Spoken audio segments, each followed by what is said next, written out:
As a result of swift punishment being delivered to those involved in recent violent scenes, the country's already full to the brim prisons are now under even more pressure. We can speak now to Mark Fairhurst, the National Chair of the Prison Officers Association. Mark, thanks so much for joining us. I'm going to cut straight to the chase. Have these stringent sentences that have been handed down, some in excess of 4 years, handed down to rioters, been a mistake? Has that put too much pressure on prisons? No, I think it was the right strategy for the government to take. We needed swift justice with people destroying our communities, throwing bricks at police and burning down our libraries. So I agree with that strategy. We've just about got enough of space left to accommodate those people. It will be tight. We've got to get through the next 3 weeks before we release people on the 10th of September under the 40% of their sentences. So that early release scheme will free up several thousands spaces, which will give us much needed breathing space. Why is it taking that amount of time to bring that early release scheme into being? It's simply because of the pressure that we all face. So you've got to get things right for people getting released. You've got to liaise with probation officers, make sure that accommodation is in place and support services for those people we do release. And it takes time to process people and identify people. So we've had a 6-week running since it was announced. And on the 10th of September, the first tranche will be released. I think that'll free up about 2,000 spaces.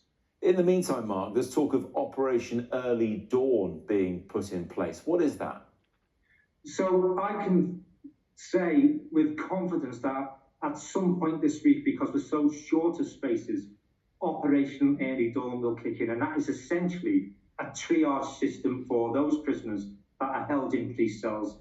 We will only take to court those prisoners that we can guarantee a prison cell for. So only the most serious offences will be heard at court. That, of course, has a knock-on effect with the police because we're clogging up their cells and with the backlog in the courts. So that seems to run counter to the prevailing approach of quick justice for rioters, while at the same time you're triaging other prisoners whose cases may take a long time to be seen, and instead of being remanded in custody, they'll be on bail. Yeah, so that is a matter for the police. So Operation Safeguard is where we use police cells. And essentially, we only want to keep prisoners in police cells for no longer than 24 hours.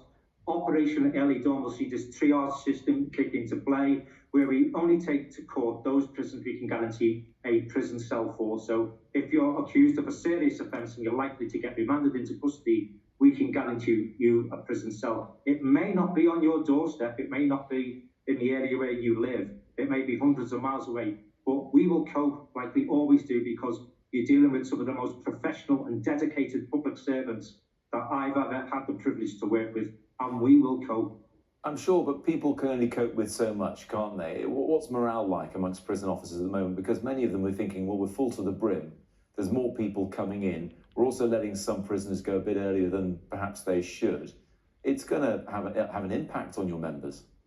Well, morale has been extremely low for several years now because of budgetary restraints and the fact that we let experienced staff leave the job. Our retirement age is ridiculously set at 68. And we're subject to extreme levels of violence, so morale has been low for quite some time. But what we've got to get through is the next 3 weeks. In 3 weeks' time, with a couple of thousand people getting released, that'll give us some much-needed breathing space where we can start to stabilise our prisons and staff, instead of being burnt out, can get some downtime and actually, hopefully, start to do the job of rehabilitating people so they're not a threat to society when they're released. Well, it just leads me, Mark, to my final question. A couple of thousand people being released earlier than they would have been originally. Other people being put on bail when perhaps they should be remanded in custody. What does this mean for the wider safety of the public? Well, I think we can guarantee the public that if somebody needs to be in prison, they will be in prison. We will provide that space. And there are other options in the future. Robust community sentences for lower level offenders and robust prison sentences for those who really need to be in prison. We will not leave anybody on the street who is a risk to the public. We have robust risk assessments in place, and we can guarantee that we will do our best to keep the public safe like we always do. Mark Fairhurst from the Prison Officers Association, thanks so much for joining us.